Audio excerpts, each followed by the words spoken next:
नमस्कार, राष्ट्रवाद में आपका स्वागत है। मैं हूं सुशांत सिन्हा। राष्ट्रवाद यानी देश से बढ़कर कुछ भी नहीं। और आज बात करेंगे हिंदुस्तान में क्या मुसलमान डरे हुए हैं या डरा रहे हैं, और यह सवाल आज बेहद अहम हो चुका है। मुसलमानों के अंदर फतवे का खौफ फैलाया जा रहा है या फिर उन्हीं के कौम के लोग मारपीट कर यह डर फैला रहे हैं। अजान जय हनुमान विवाद के बाद अब नवरात्र के दौरान मीट बैन को लेकर हल्ला मचा हुआ है। साउथ दिल्ली नगर निगम ने ऐलान किया कि नवरात्रि के दौरान मीट की दुकानें बंद रहेंगी। इस ऐलान की चिंगारी दिल्ली से कश्मीर तक पहुंच गई। पीडीपी नेता नईम अख्तर को सुनिए। उन्होंने कह दिया कि नवरात्र में मीट बैन को कश्मीरी हिंदुओं के साथ नरसंहार से जोड़ दिया। सीधे सीधे कश्मीरी पंडितों के नरसंहार के लिए मीट बैन को जिम्मेदार ठहरा दिया इन्होंने। नईम अख्तर ने ट्वीट कर लिखा कि यह वास्तव में कश्मीरी उग्रवाद के लिए टेक ऑफ पॉइंट था। 1986 में अपने पहले कार्यकाल के दौरान राज्यपाल जगमोहन ने नवरात्र में मांस पर प्रतिबंध लगा दिया था। अनंतनाग में एक मौलवी ने इसका सार्वजनिक रूप से विरोध किया। इसने मुस्लिम यूनाइटेड फ्रंट को बढ़ावा दिया, जिसने चुनाव लड़ा, धांधली की, पराजित हुए और दर्दनाक इतिहास। मतलब आप सोचिए, जो हुआ कश्मीर में हिंदुओं के साथ, उसकी कहानी जोड़कर बनाई जा रही है कि भाई मीट बैन किया था तो वहां से शुरू हुआ। मतलब आप या तो उनको क्लीन चिट दे रहे हो कि भाई आपने मीट बैन कर दिया था तो देखिए उनको ये करना पड़ेगा, और नहीं तो आज डरा रहे हो कि आज मीट बैन कर दोगे नवरात्र में, तो देखो उस वक्त क्या हुआ था। मीट बैन के खिलाफ एक और आवाज कश्मीर से ही उठी। उमर अब्दुल्ला ने ट्वीट कर लिखा कि ये ठीक है, रमजान के दौरान हम सूर्योदय से सूर्यास्त के बीच कुछ नहीं खाते हैं, इसलिए कश्मीर में हर गैर मुस्लिम पर्यटक को सार्वजनिक रूप से, खासकर मुस्लिम बहुल क्षेत्रों में, कुछ भी खाने की इजाजत नहीं होनी चाहिए। यदि दक्षिण दिल्ली में बहुसंख्यकवाद जायज है तो जम्मू कश्मीर के लिए भी ये सही होगा। दरअसल साउथ दिल्ली नगर निगम के ऐलान के बाद बीजेपी सांसद प्रवेश वर्मा ने फैसले का स्वागत करते हुए पूरे देश में नवरात्र पर मीट की दुकानें बंद करने की मांग की। एक बार प्रवेश वर्मा को सुन लीजिए, फिर आगे की बात बताते हैं। साउथ एमसीडी द्वारा इस उठाए गए कदम का पुरजोर स्वागत करता हूं, और मैं चाहता हूं कि तीनों नगर निगम इसको लागू करें, पूरे दिल्ली एनसीआर और नहीं पूरा देश इसको लागू करे। और हम कैसे एक दूसरे के धर्म के प्रति सम्मान रखते हैं, ये पूरे दुनिया को सीख जानी चाहिए। नवरात्र पर मीट बैन पर हल्ला मचा हुआ है, लेकिन रमजान पर मिल रही छूट पर कोई कुछ नहीं बोल रहा। क्यों भाई? त्योहार पर भी तुष्टीकरण की राजनीति क्यों? इतना ही नहीं, तुष्टीकरण की सियासत ऐसी हो रही है कि मुसलमानों को डराया धमकाया जा रहा है। यूपी के मुरादाबाद में एक मुस्लिम डॉक्टर को फतवा जारी कर दिया गया। फतवा इसलिए जारी किया गया है कि डॉक्टर निजाम भारती ने आरएसएस की शोभा यात्रा में फूल बरसाए थे। आरएसएस का समर्थन कर वहां के मौलवी ने डॉक्टर के खिलाफ फतवा जारी कर दिया। डॉक्टर को मारने वाले को 1 लाख रुपए इनाम की भी घोषणा कर दी गई है।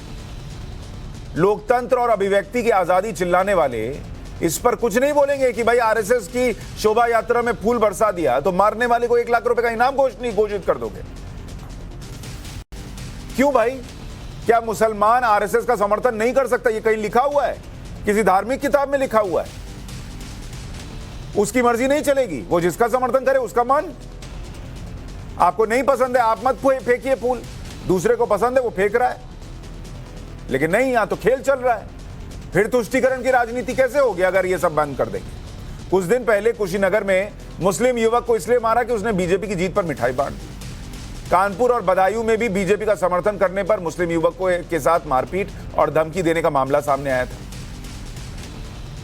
कोई भी पूछेगा कि ये क्यों हो रहा है भाई?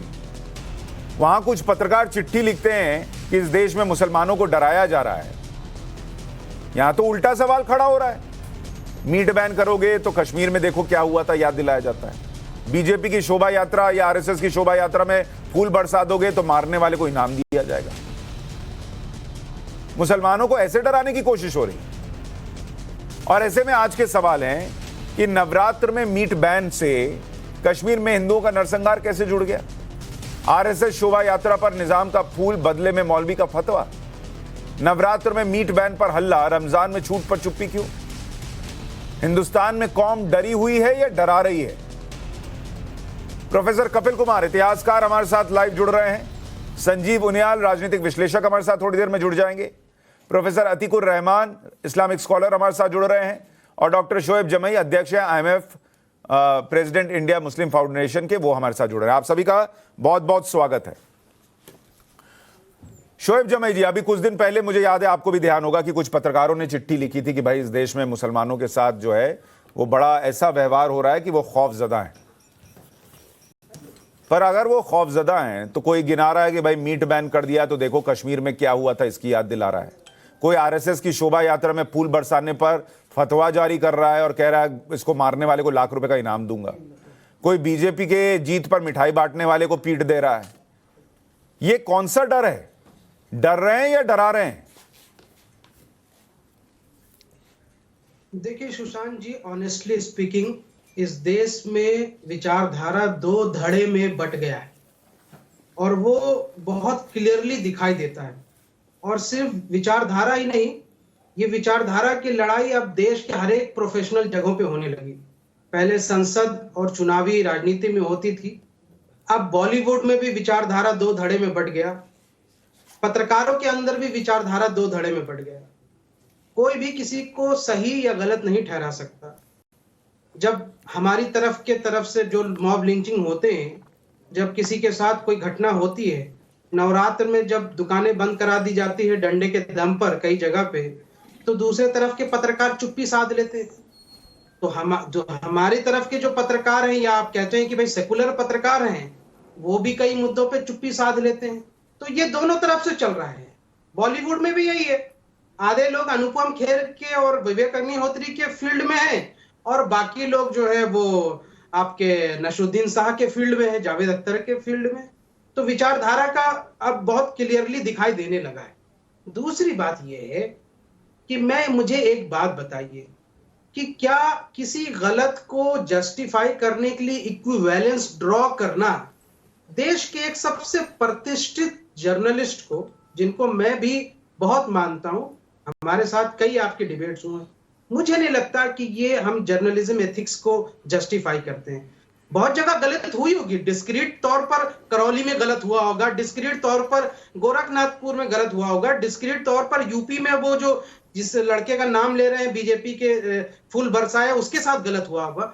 लेकिन इसका मतलब ये नहीं है कि नवरात्र के नाम पर जो SDMC ने जो फैसला लिया, या कर्नाटक में जो बातें कर रहे हैं कि आप दुकानें बंद कर दीजिए क्योंकि हमारी आस्था है, मैं नहीं खाता हूं, तो वही बात तो सही है ना कि क्या रमजान में अगर मुसलमान ये कह दे, मैं बात खत्म कर रहा हूं सर, रमजान में ये मुसलमान कह दे कि भाई 30 दिन तक हम भी कुछ नहीं खाते हैं दिन भर, मेरी आस्था का भी ख्याल रखिए और आसपास के जितने भी ढाबे रेस्टोरेंट है उसको दिन भर बंद कर दिया जाए, तो ये जस्टिफाइबल नहीं है। राइट टू चॉइस और क्या खान पान की पद्धति में आपकी आस्था से नहीं चलता है। इस देश में चलता है कि हम अपनी आस्था मेरे घर तक है। शोएब जमई जी, मेरा जो विषय है आज का, मौके पर मैं देखिए, मैं अगर आप मुझसे पर्सनली पूछिएगा तो मैं इस बात का पक्षधर हूं कि अगर रोजे हों या नवरात्र हों, ना तो किसी की तरफ बिजली ज्यादा दीजिए, किसी की तरफ कम कीजिए, बराबर दीजिए। ना किसी को 2 घंटे की छुट्टी ज्यादा दीजिए, ना किसी को कम दीजिए। ना मीट बैन लगाइए, ना फलाना बैन लगाइए। मैं इस सब का पक्षधर नहीं हूं। मैं कहता हूं बराबर से हिंदुस्तान का नागरिक। लेकिन मैं आज प्रश्न इस पर नहीं कर रहा हूं शोएब जमई जी। मेरा प्रश्न इस बात को लेकर है कि अगर मान लीजिए मीट बैन कर दिया गया, ठीक है, आप उसका विरोध कीजिए, जो भी कीजिए, लेकिन माहौल यह बना दिया जाता है कि इस देश में मुसलमान को डराया जा रहा है और वो डरा हुआ, और यह हर चीज में होता है। हिजाब को लेकर कुछ हुआ, मामला कोर्ट में है, लेकिन अरे देखो हम लोग के साथ ऐसा हो रहा है, ये डराया जा रहा है, हमको दबाया जा रहा है।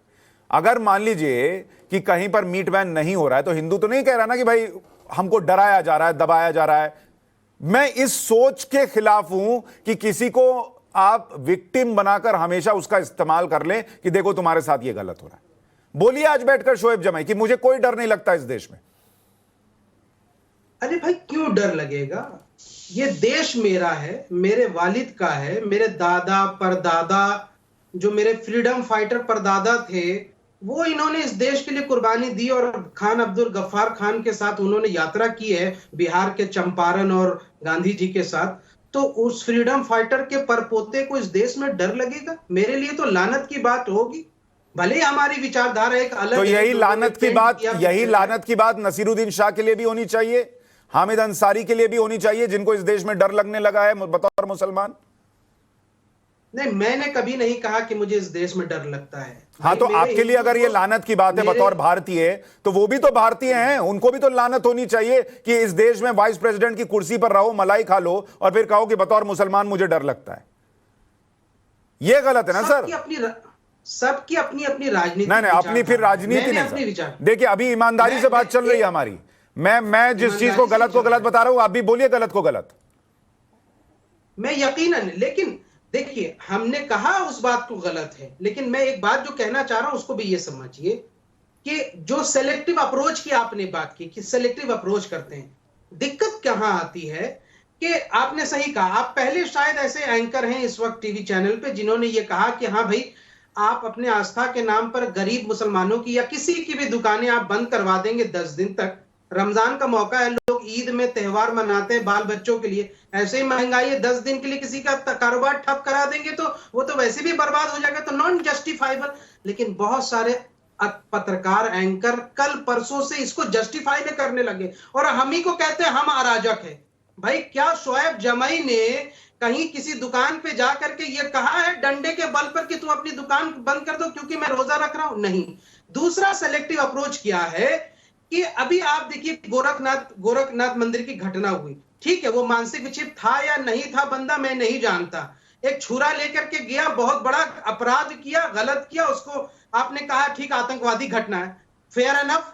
लेकिन इसी उत्तर प्रदेश के शामली में अर्जुन सिंह नाम का व्यक्ति AK-47 राइफल और 1300 राउंड गोलियों के साथ गिरफ्तार होता है। उसके बारे में अखबार लिखता है कि ये सिर्फ मामूली अपराधी थे, यानी AK-47 के साथ गिरफ्तार होने वाला मामूली अपराधी और छुरी के साथ गिरफ्तार होने अरे भाई सर, उसमें तो कितने चैनल्स ने छाप दिया कि IIT ग्रेजुएट जो है उसने गोरखनाथ मंदिर पर हमला किया, तो वैसे महान लोग भी बैठे हुए हैं, उसका क्या कीजिएगा। और दोनों में थोड़ा फर्क है, उसके लैपटॉप से क्या मिल रहा है, उसकी सोच क्या थी, वो ISIS को फंडिंग करना चाहता था, उसके लिए जाकर लड़ना चाहता था, वो एक अलग कहानी है।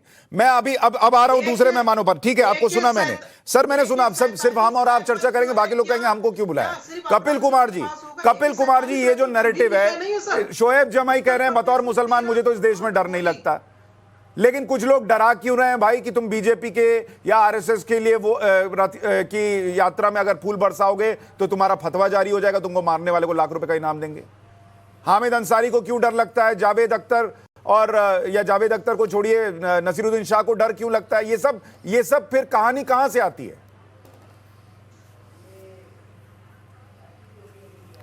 देखिए, ये जो दोहरे चेहरे बन जाते हैं, अब ये जमाल साहब जो है, इनको डर थोड़ा लगता है। ये तो शाहीन बाग में बैठ के दूसरों को डरा रहे थे कि तुमको इस देश से निकाल दिया जाएगा। ये पूछिए जरा इनसे, शाहीन बाग में क्या कर रहे थे, हिजब के ऊपर ये क्या कर रहे थे।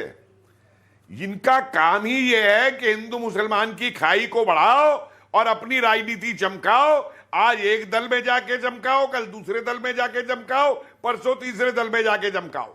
तो मैं इनसे तो बहस करना ही नहीं चाहता, क्योंकि ये मेरे एक सवाल का भी कल जो परसों जवाब नहीं दे पाए थे, छोटे से सवाल का। ये लोग जिहादी मानसिकता से ग्रस्त हैं। इनकी जिस जिहादी मानसिकता को इस देश में खत्म करना है, मैं मुसलमान के विरोध में नहीं हूं, मैं इस्लाम के विरोध में नहीं हूं, मैं सिर्फ जिहादी मानसिकता के खिलाफ हूं जो देश को नुकसान देती है। और मैं पहला व्यक्ति हूं जो ये कहूंगा कि चाहे नवरात्रे हो, चाहे कोई भी दिन हो, दुकान बंद करना किसी भी चीज की वो कोई सही निर्णय नहीं है। और जिसने भी वो निर्णय लिया वो गलत निर्णय लिया उसने, कि इन दुकानों को बंद करवाया जाए। जो मैंने उस दिन भी बात कही थी, मैं आज भी इस बात को कहता हूं कि ये आपस में मेल। देखिए, होता क्या था कि पहले अगर दो समुदायों के बीच में कोई दिक्कत होती थी तो मोहल्ले के बड़े बूढ़े बैठ करके फैसला कर लेते थे। आज गुंडों ने टेक ओवर कर लिया है और आज जिहादियों ने टेक ओवर कर लिया है। मुझे एक बात बताइए कि चुनाव लड़ाने के लिए क्या मुसलमानों के अंदर कोई प्रोफेसर नहीं है, डॉक्टर नहीं है, इंजीनियर नहीं है, अतीकुर रहमान साहब जैसे इस्लामिक स्कॉलर नहीं है, जो अखिलेश केवल क्रिमिनल्स को ही टिकट देंगे मुसलमानों को, तो ये तो अपनी कौम को खुद आगे इस तरीके से ऐसे लोगों को बढ़ाना चाह रहे हैं। और ऊपर ठीक है, अतीकुर रहमान साहब, आप सहमत हैं इससे कि मुसलमान न भी डर रहा हो तो उसको डराओ, और ये काम बहुत मुखरता से प्रखरता से हो रहा है, हर बार हो रहा है?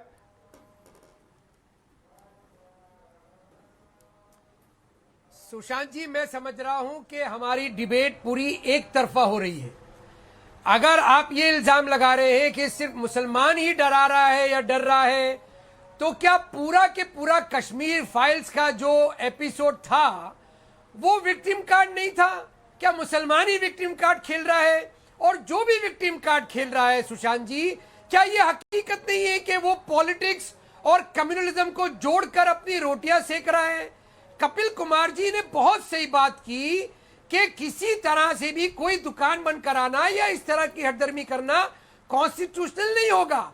तो क्या ये कॉन्स्टिट्यूशनल होगा कि आप एक ही तरीके के लोगों पे इल्जाम लगाएं कि वो विक्टिम कार्ड खेल रहे हैं? क्या एक ही तरीके के लोगों ने कहा था कि मुसलमान खतरे में है? क्या ये नहीं बार बार ध्यान दिलाया जा रहा है हमारे हिंदू भाइयों को कि हिंदू खतरे में है? क्या मुगलों के जमाने के याद प्रधानमंत्री ने नहीं दिलाई? औरंगजेब का नाम यूपी इलेक्शन में प्रधानमंत्री ने नहीं लिया, तो उनका औरंगजेब का नाम लेना यह दर्शाता है कि हिंदू खतरे में है। तो ये पॉलिटिक्स का नंगा खेल, ये कम्युनलिज्म का नंगा खेल हम दोनों तरफ देख रहे हैं। अब सवाल ये उठता है कि आप, हम और कपिल कुमार जैसे लोग इस कड़वाहट को खत्म करने के लिए क्या सुझाव देंगे, क्या कदम उठाएंगे? ठीक है संजीव उनियाल जी, मैं आ रहा हूं इस पे, लेकिन संजीव उनियाल जी, क्या जो कह रहे हैं अतीकुर रहमान कि दोनों तरफ हो रहा है, हिंदू भी डरा हुआ है, ये भी नैरेटिव बेचा जा रहा है, और मुसलमान डरा हुआ है, ये भी नैरेटिव बेचा जा रहा है? मुझे लगता है सुशांत कि हमें ये, क्योंकि आज हम टीवी पर आ रहे हैं, हम करोड़ों लोगों तक पहुंच पा रहे हैं, हम दूसरों पर उंगली उठाने से पहले हम टीवी पर क्या बोल रहे हैं, हम किनका पक्ष ले रहे हैं, ये बहुत इंपॉर्टेंट बात है अपने आप में। हम देखिए, हमने राष्ट्रवादिता की बात नहीं की, हमने देशभक्ति की बात नहीं की, इस मिट्टी की सौंधी सौंधी सुगंध की बात नहीं की, पर हम बात क्या कर रहे हैं कि एक व्यक्ति ने दूसरे व्यक्ति को सिर्फ तलवार लेके मारा तो वो क्राइम छोटा था, परंतु वो बहुत बड़ी राइफल लेकर गया था, वो तो क्राइम बड़ा था। पर हम ये नहीं सोच पा रहे हैं कि किस पर्पस से कौन व्यक्ति गया, ये इंपॉर्टेंट नहीं है। ये इंपॉर्टेंट है कि किस व्यक्ति ने कानून हाथ में लिया। जिस भी व्यक्ति ने कानून हाथ में लिया वो क्रिमिनल है, चाहे वो मुस्लिम है, चाहे वो हिंदू है, किसी भी कास्ट का है। जब तक हम इन चीजों से ऊपर नहीं उठेंगे तब तक मुझे लगता है कि ये बहस ऐसे ही चलती रहेगी और एक खास स्कूल ऑफ थॉट मार्जिनलाइज होता जाएगा, और ये चंद लोग रह जाएंगे जो कि सिर्फ अपने आप में ही, जो है कहते हैं ना फूल्स पैराडाइज, आपस में ही रहकर आपस चलने की बात करते हैं। संवदोधम, एक साथ बढ़े, एक साथ खाएं, एक साथ पढ़ें, हमेशा एक साथ की बात करते हैं, मिलकर चलने की बात करते हैं। तो कभी भी अलग बात नहीं करते, कभी भी नहीं कहते कि मुसलमानों से हमें खतरा है या हम मुसलमानों के लिए खतरा हो सकते हैं। ये इनके अपने द्वारा बनाया हुआ नैरेटिव है, जो कि एक बहुत खतरनाक तरीके से इन 4-5 लोगों के बीच में ही घूमता रहता है। पर आम जो मुसलमान है वो जानता है। ठीक है, शोएब जमई, एक बात बताइए। तो आपकी प्रोडक्शन टीम ने लिख दिया जाकर के कि शोएब जमई की बैंड बजा दी, बोलती बंद कर दी। अरे ऐसी बात नहीं है भाई, यहाँ इंटेलेक्चुअल डिबेट हो रहा है, सब लोग सॉल्यूशन की बात कर रहे हैं, तो हम भी सॉल्यूशन की बात कर रहे हैं। खामखा हंगामा करने की बात नहीं है। सुशांत जी ने आज सही बात कही कि ईमानदारी वाली डिबेट भी होनी चाहिए कभी। सब लोग अच्छी बात कर रहे हैं। कपिल साहब जो है, प्रोफेसर साहब थोड़ा कभी गुस्सा हो जाते हैं, लेकिन नागपुर के स्टूडेंट पार्लियामेंट में हम दोनों साथ थे। कपिल साहब को याद था, पूरे शो में सबसे आखिरी में हम और कपिल सर ने जो है माहौल बनाया। आप झगड़ते भी हैं, लेकिन पता नहीं था कि आप यहाँ पर हैं। तो देश ऐसा ही है, टीवी में एक परसेप्शन बन जाता है कि ये फलां कट्टर है। शोएब भाई, आप जो है वो रोजे 365 दिन रखा कीजिए, आप पर बड़ा अच्छा इंपैक्ट पड़ता है।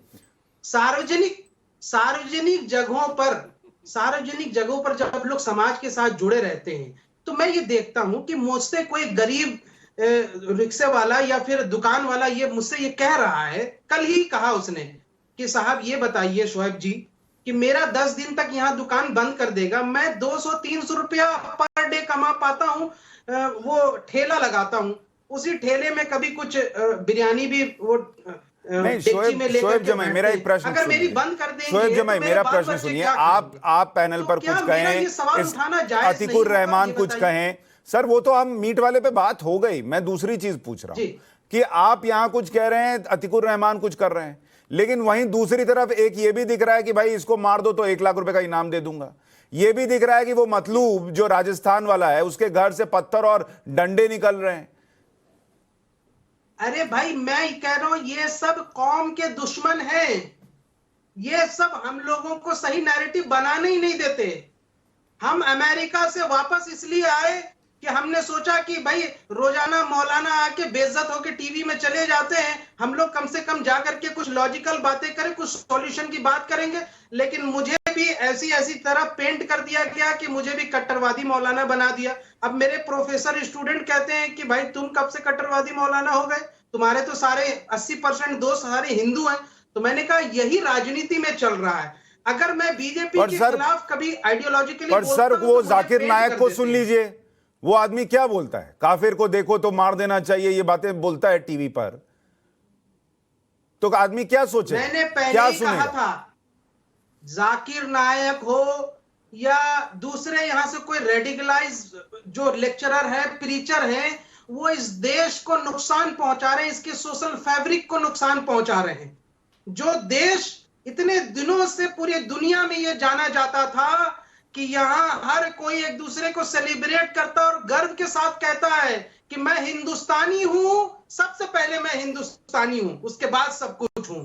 उस देश के बारे ठीक है में कपिल कुमार जी, शोएब जमाई कम से कम आज बैठकर ये तो कह रहे हैं कि ये जो होता है ये गलत होता है, जो लोग करते हैं वो गलत करते हैं, जाकिर नायक जैसे लोग गलत हैं, ये सारी बातें आज वो कह रहे हैं। कपिल कुमार जी देखिए साहब, बात हो रही है तो एक सॉल्यूशन की बात मैं आपको एक बड़ा छोटा सा उदाहरण देता हूं। अवध में एक बहुत बड़े किसान नेता हुए थे बाबा रामचंद्र। 1946 में जब जिन्ना डायरेक्ट एक्शन डे मना रहा था पाकिस्तान के लिए, तो उन्होंने वहां पे एक छोटा सा पर्चा लेकर के और सारे अपने इलाके में बांटा, और उस पर्चे में क्या लिखा हुआ था ये सुन लीजिए कि ये जिन्ना बहुत बड़बड़ करता है कि हिंदू मुसलमान एक होके नहीं रह सकते। ये जिन्ना मेरे पास आ जाए और मेरी किसान सभा और मेरे अवध के इलाके में देख ले, और इसका संविधान पूरे देश लेवल पे एक ही है कि हिंदू मुसलमान की निगरानी करे और मुसलमान हिंदू की निगरानी करे। मैं देखता हूं दंगा कैसे हो जाएगा। हम लोगों ने इस चीज को छोड़ दिया है। आज आपके ये हमारे मौलाना साहब आज तो बिल्कुल एक दूसरी टोन बोल रहे हैं। कश्मीर, इन्होंने नागपुर का जिक्र किया, इन्होंने उस सेमिनार में एक बात कही थी कि साहब आपको क्या अगर वाईफाई के बिना महीनों कर दिया जाए तो आप रह सकते हैं? बच्चों से पूछा तो बच्चों ने कहा नहीं रह सकते। तो मैंने एकदम इन्हें काट के जवाब दिया कि इन बच्चों से ये भी पूछ लो कि तुम क्या अपनी वाईफाई का इस्तेमाल पाकिस्तान को सुनने को करते हो या पाकिस्तान से आदेश लेने को करते हो? और बच्चों ने कहा था नहीं, बिल्कुल नहीं। प्रॉब्लम यह है कि ये लोग, ये देखिए, हम लोग ये नहीं चाहते कि कोई भी किसी धर्म के नाम के ऊपर, जब ये चीज मना है तो इलेक्शन कमीशन क्यों नहीं इस पे एक्शन लेती, चाहे किसी भी पार्टी का हो। क्या आप धर्म के नाम पे मोबिलाइजेशन कर रहे हैं? और रिएक्शन कैसे होता है?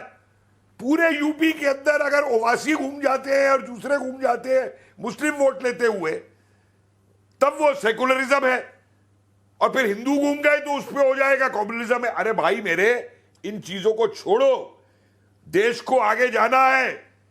आज आप फिर यूनिवर्सल सिविल कोड की क्यों नहीं बात करते जमाई साहब? सारे देश एक है, सारे देश में एक कानून होना चाहिए। मैं इनसे डिबेट कर रहा था, ये लोग वो 3 तलाक वाला जब आया तब ये बात कर रहे थे शरीयत की, तो मैंने कहा भाई ठीक है, फिर हम शरीयत सब चीजों पे लगा देते हैं, तो कल को जो चोरी करेगा उसके हाथ काटे जाएंगे। बोले नहीं साहब, उसके लिए तो पुलिस है। तो मैं कहा स्त्रियों के लिए शरीयत है, बुर्के के लिए, और उसके लिए पुलिस है। पहले अपने आप को तय कर लीजिए, दिमाग को एक बार तय कर लीजिए कि जो हमारा संविधान है, जो संविधान सुविधाएं देता है। ठीक है, शोएब जमाई छोटे में जवाब दीजिए, फिर मैं संजीव बुनियाल के पास भी जाऊंगा। लेकिन ये नहीं होगा कि यहां तो संविधान चलेगा। छोटे में जवाब दीजिए शोएब जमाई। 2 बातें सबको तय करनी पड़ेगी। कि हम अतीत का हवाला दे करके आज के प्रेजेंट को बर्बाद नहीं कर सकते।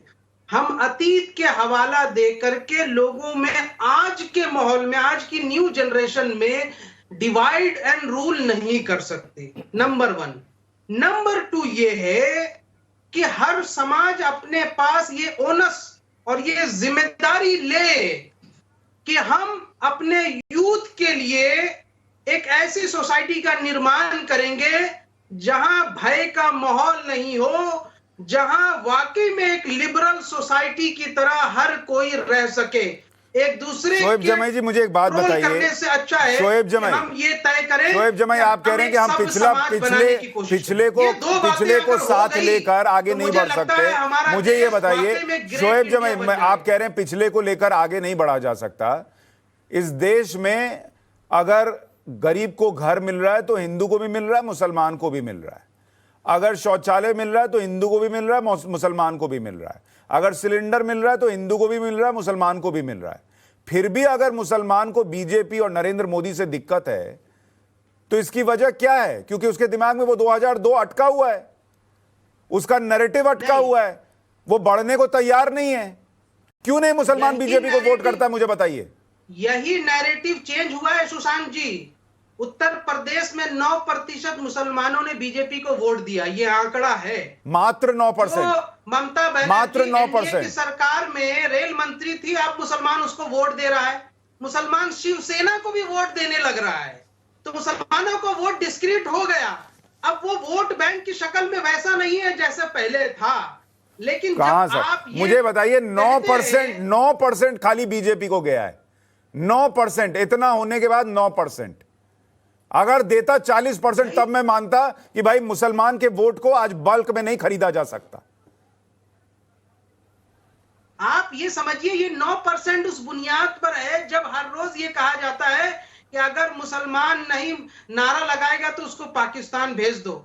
हर रोज ये नफरत कहा जाता है कि मुसलमान, अरे भाई मुसलमान क्या, मैं तो कह रहा हूं अगर हिंदू भी नारा लगाएगा तो उसको भी यही कहा जाएगा कि पाकिस्तान चले जाओ। हिंदू को थोड़ी कहेंगे कि तुम पाकिस्तान में मत जाओ, यहीं रहो। कार्यक्रम में शामिल रहा, मैंने कहा नरेंद्र मोदी जी के अच्छी कार्यक्रम और अच्छे प्रयासों को पानी फेरने का काम इनके सेकंड लाइन के नेताओं ने किया, वरना ये बहुत कुछ पर्सपेक्टिव चेंज हो सकता था। और जो लड़ाई हम लोग एक monopoly, vote monopoly, Sanjeev Uniyal ji मुझे ये बताइए, मुसलमान के दिमाग से पिछली चीजें निकली हैं। एक तो 9% वोट दे रहा है बीजेपी को आज भी, इतना सब कुछ होने के बाद भी, और उसके बावजूद जो वोट दे रहा है उसको कहीं पीट दे रहे हैं, कहीं फतवा जारी कर रहे हैं।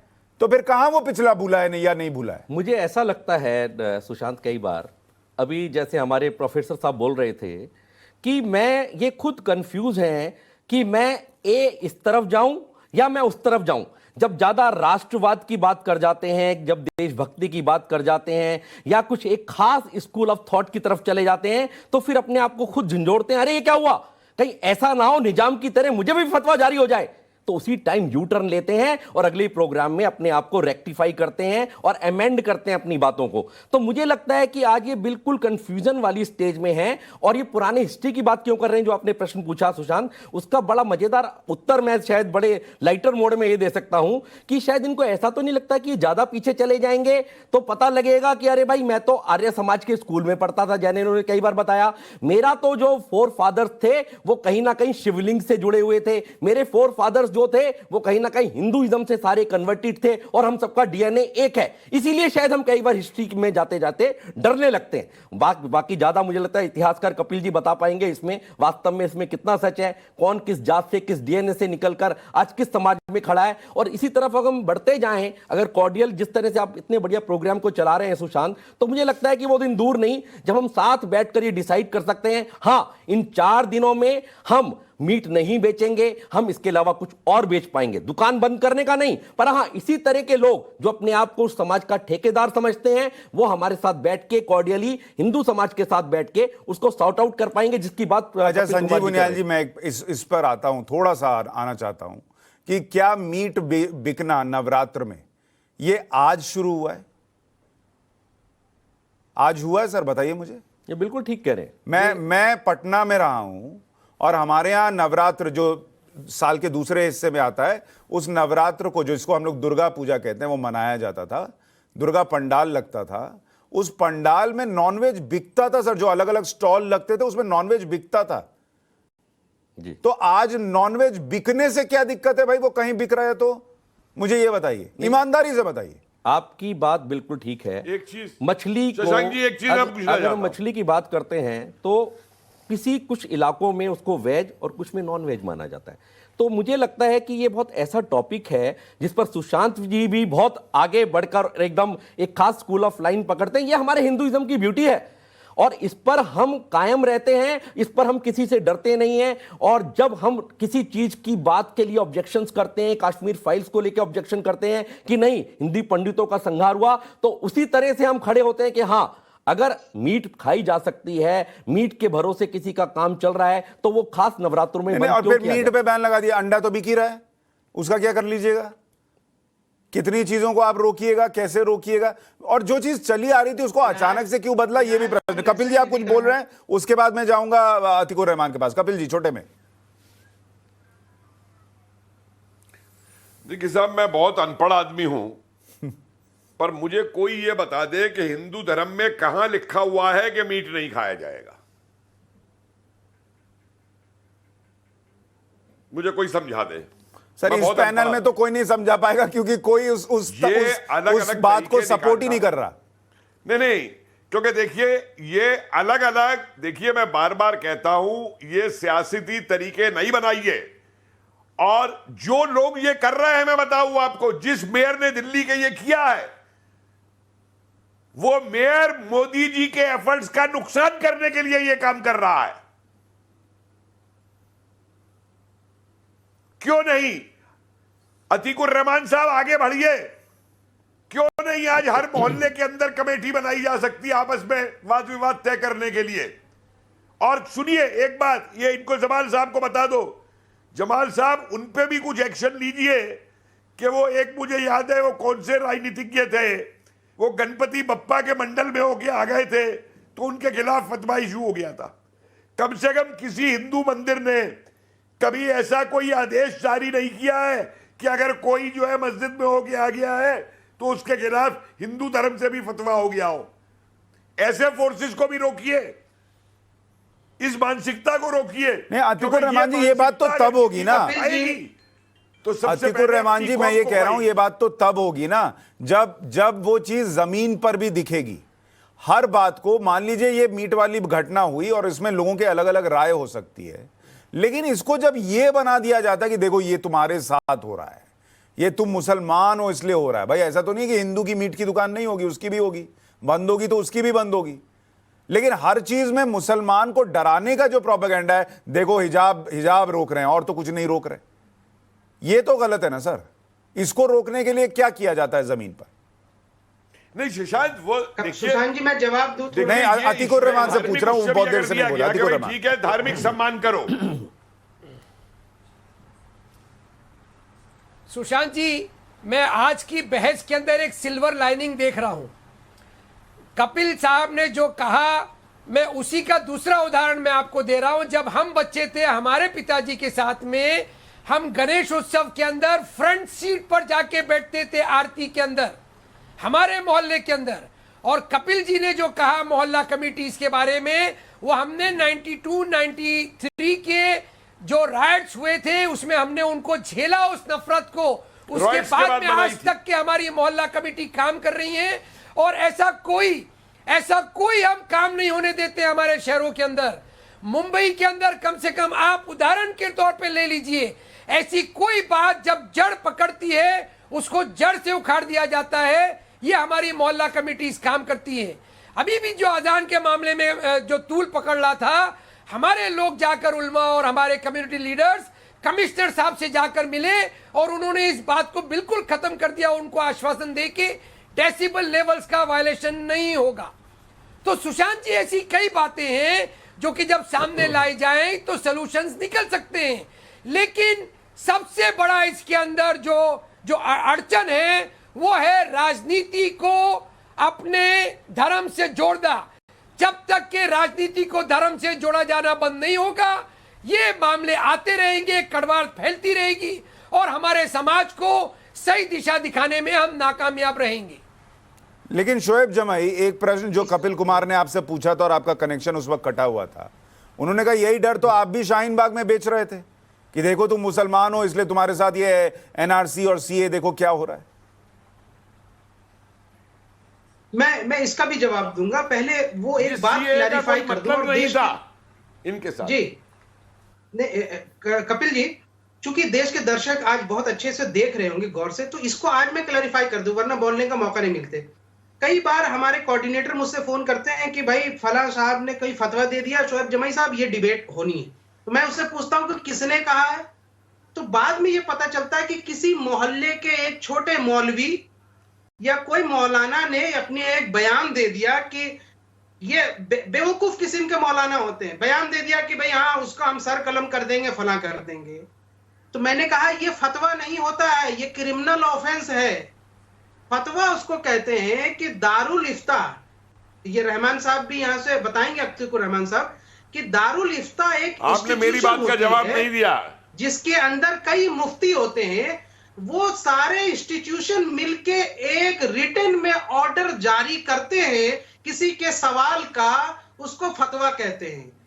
फतवा उसको नहीं करते। नहीं शोएब जमाई, अगर मोहल्ले के जिसे आप अपने शब्दों में बेवकूफ मौलाना कह रहे हैं कि उसने जारी कर दिया कोई फतवा जो कि क्रिमिनल ऑफेंस है, आज तक शोएब जमाई ने इस क्रिमिनल ऑफेंस को लेकर कोई एफआईआर दर्ज कराई किसी मौलाना पर? मैं आपके शो में कह रहा हूं, आज आपने मुझे पटना की याद दिलाई। मैं अशोक राजपथ, महेंद्रू और यहां से पीएमसीएच की आपकी बात कर रहा हूं। मैंने 2007 में पटना के महेंद्रू में मंदिर के अंदर बैठ करके T20 वर्ल्ड कप देखा है। लगाओ मेरे ऊपर फतवा। मैंने बचपन में, अरे मैं वो मान गया कि आपने T20 देखा होगा, पर मैं कह रहा हूं आपने कभी ऐसे मौलाना पर जिसको अधिकारी नहीं है ऐसा किसी का सर कलम करने का, फतवा जारी करने का, जिसे आप खुद क्रिमिनल ऑफेंस कर रहे हैं, आप या किसी और ने कभी उस पर एफआईआर कराई कि ये मौलाना गड़बड़ कर रहा है? आप चुप बैठ गए क्योंकि वो मौलाना था। ऐसे एक मौलाना शाहीन बाग आंदोलन के दौरान हमारे पास आ गए। हमने और कांग्रेस के जो हमारे पूर्व विधायक थे आसिफ मोहम्मद खान साहब, वो वीडियो भी बहुत वायरल हुआ, इतनी लताड़ लगाई उनको, इतनी लताड़ लगाई है, वहीं पर जूता बजाने के लिए हमारे लोग तैयार हो गए। लेकिन हमने कहा मारो नहीं, बस इनको हटा दो। मैंने कहा तुम जा करके सब जगह जलील कराते हो, तुम क्यों यहां से फालतू के यहां से बयानबाजी और स्टेटमेंट देते रहते हो?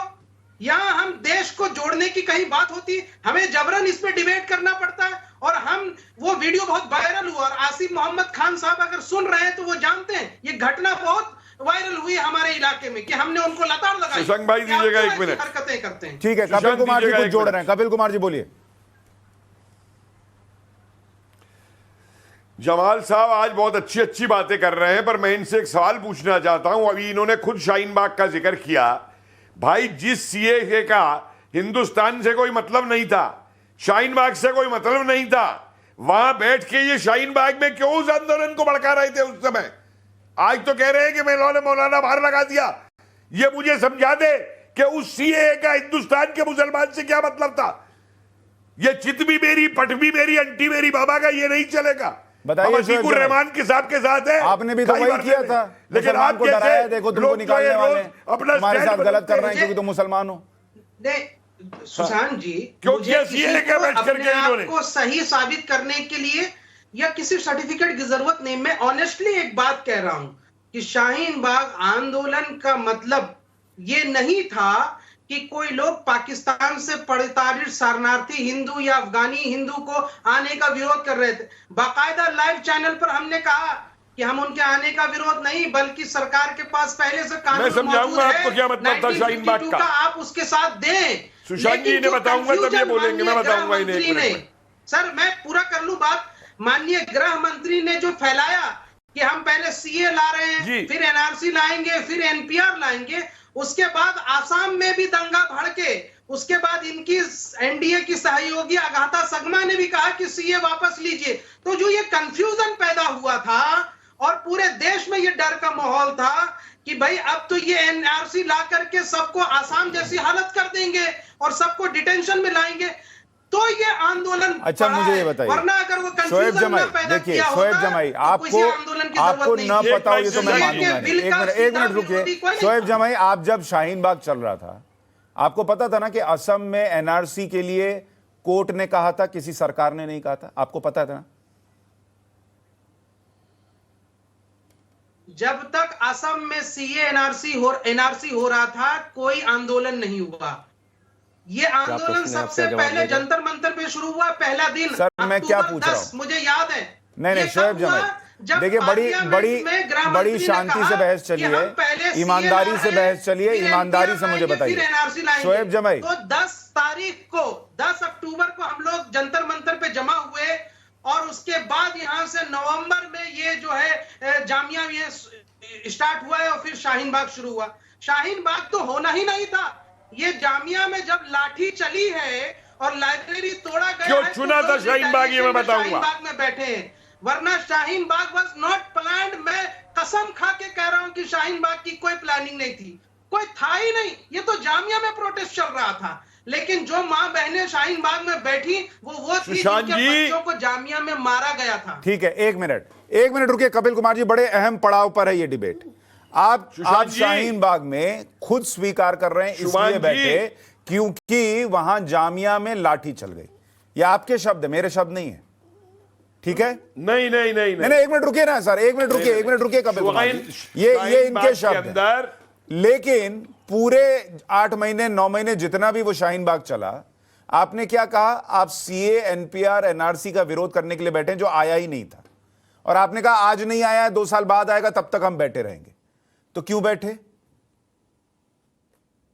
हाँ, यही सवाल का जवाब कि जब आपने एक पीसफुल प्रोटेस्ट जामिया के अंदर जो चल रहा था, जिसमें लोग सिर्फ पार्लियामेंट तक मार्च करने के लिए स्टूडेंट जाना चाहते थे, आपने वहां पे दिल्ली पुलिस के थ्रू गोली चलवा दी। वहां अरे पे जो भाई, डंडे मैं आपसे करवा क्या दिए, पूछ रहा हूं? उसका अगर उसके retaliation- विरोध में बैठे थे तो शाहीन बाग को सीए एनआरसी के विरोध का प्रदर्शन क्यों बताया? बोलते हम उसके लिए बैठे हैं। बिकॉज जो प्रदर्शन जामिया में चल रहा था वो सीधा शिफ्ट हो गया। सर, मैं बताऊंगा ये नहीं शोएब जमाई, मैं वहां जी। खुद ग्राउंड रिपोर्टिंग करके आया हूं। वहां महिलाएं जिनको सीए एनआरसी का एबीसीडी भी नहीं पता था, सुशांत जी, वो सुनिए। भी बोलती थी मैं सीए एनआरसी के विरोध में बैठी हूं। कोई नहीं बोलता था कि जामिया में डंडे चले इसलिए बैठा हूं। ये आज की तारीख में शिफ्ट मत कर दीजिए, सुशांत जी, मैं क्योंकि बताता आपको हूं ईमानदारी से पता है सीए एनआरसी का कोई लेना देना नहीं था इस देश के मुसलमान। मैं बताता हूं।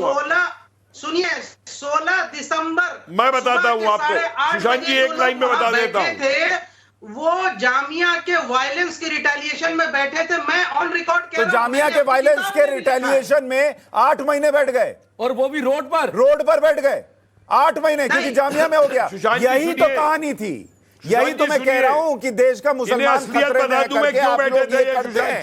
शाहीन अभी बाग में। 40 मिनट जो चला वो सब गलत था, फिर इसका मतलब शोएब जमाई का असली चेहरा सामने नजर आ गया है सारे दर्शकों को। जब आपने आपने रोड को 8 जब महीने घेरे आपने रहे, यहाँ से बच्चे स्कूल जब नहीं जा आपने पाए, स्टूडेंट को मारना शुरू प्रेग्नेंट किया महिलाएं जो है रोड और पर जान आपने नहीं पाई। कार्रवाई नहीं शोएब की, जमाई, ये असली तो रूप है फोकस तो आपका शिफ्ट होना आईएमएफ के था। अध्यक्ष।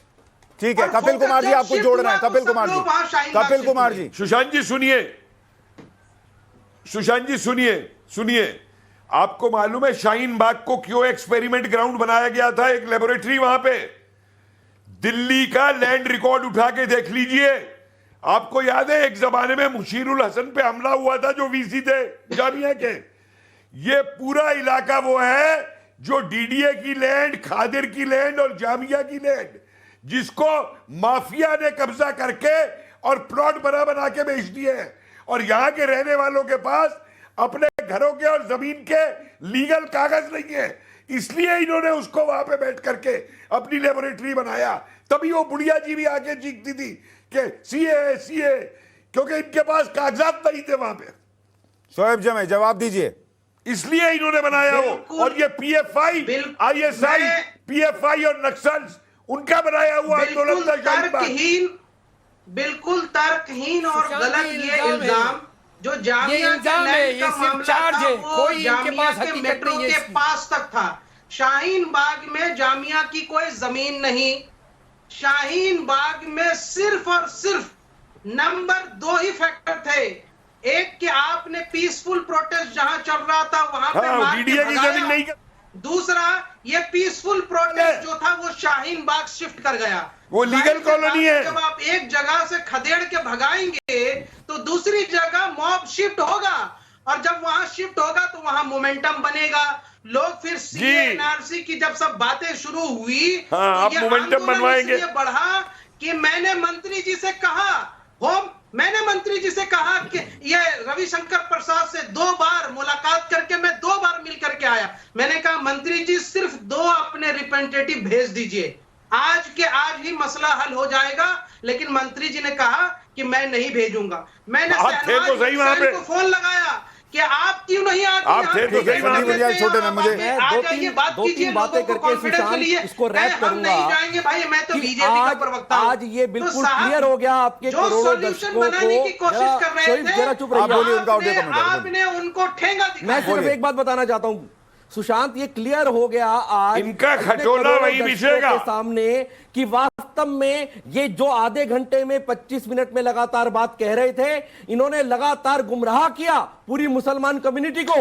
और वही जिस टॉपिक को लेकर आप आए थे सुशांत, क्या मुसलमानों को उनके नेता डरा रहे हैं? तो शोएब जमाई ने लगातार 8 महीने सीए और एनआरसी के झूठी बातों को लेकर पूरे मुस्लिम समाज को डराया और हमारे साथ बहुत बार आके चैनलों पर बहस की। अब बिल्कुल झूठ बोलते हैं। सुप्रीम कोर्ट की मॉनिटरिंग कमेटी के जो है लोगों के सामने है, उन्होंने देखा है। और नहीं, अभी आपने शोएब जमाई खुद कहा कि वो जामिया में जो हुआ उसके विरोध में प्रदर्शन था, लेकिन वहां बैठी महिलाएं सीए एनआरसी बिना उसको जाने रटती रहती थी।